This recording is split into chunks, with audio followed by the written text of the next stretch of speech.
Yeah, so I think the theme was to discuss where should we invest in the fintech industry. And so I guess they picked a representative from an investment bank because we are both victims of the disintermediation, right? All the fintechs are going after us, and plus we are the owners of massive legacy IT systems that we need to invest and renovate. So that's the two lenses that I will use to talk about this before the panel will illuminate it with lots of wisdom. In terms of, I mean, I'm starting off with this chart that says, okay, a lot of industries that we know have been transformed by technology massively, and we all are aware of what's happening and how fast these industries have been completely taken over by companies that are basically changing the business models. But the interesting part about the banking industry is that the banking industry has actually been relatively slow to change, and you know, we're sort of fond of saying that in the last 5 years more changed in the financial industry than in the past 30 years. And you can see this quote from Volcker, from the, you know, who was the president of the Federal Reserve, which isn't that long ago. And below, the chart that we have shown here shows that essentially the cost of doing business and the way banks are managing their affairs has been sort of steady since 1900.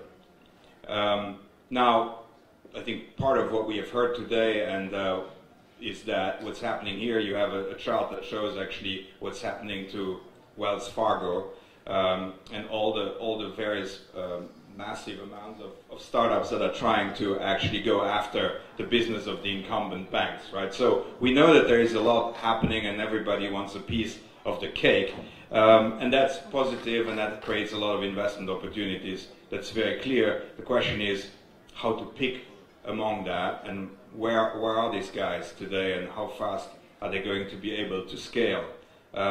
You can see on this chart that actually, yes, the challenger banks are growing fast, but they are absolutely tiny compared to the established banks, right? So 30 million accounts at challenger banks versus 3.8 billion accounts worldwide at established banks. So I think the message there is, yes, on the B2C side, on the disintermediation of the established financial system, there's enormous amounts of activity.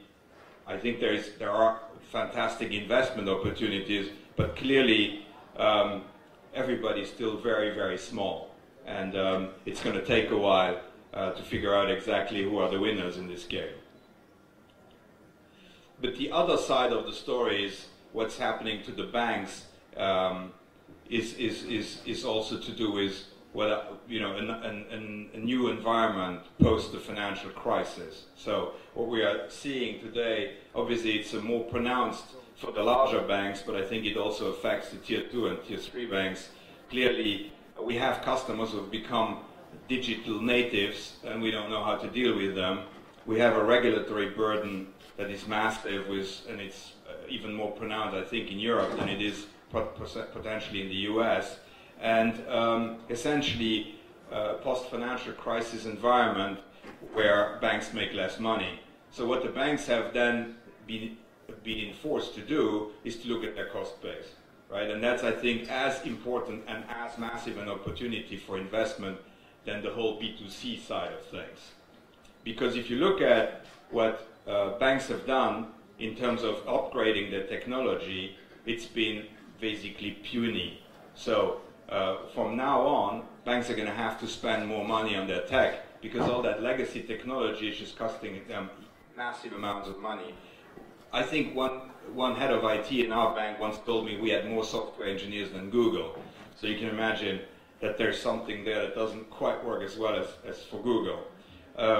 Now you can see on this chart on the right-hand side, which I think is quite interesting, is that obviously the banks are way behind, but they spend a lot more. Their budgets are massive. So there is a good opportunity there for companies to go after that. And we've seen a lot of activity, and I think we saw that David from SafeCharge earlier. I took the liberty of listing a few transactions that we worked on, but the M&A activity has been enormous.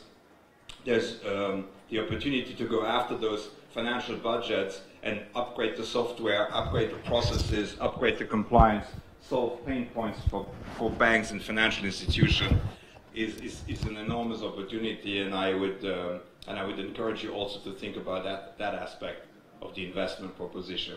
Thank you.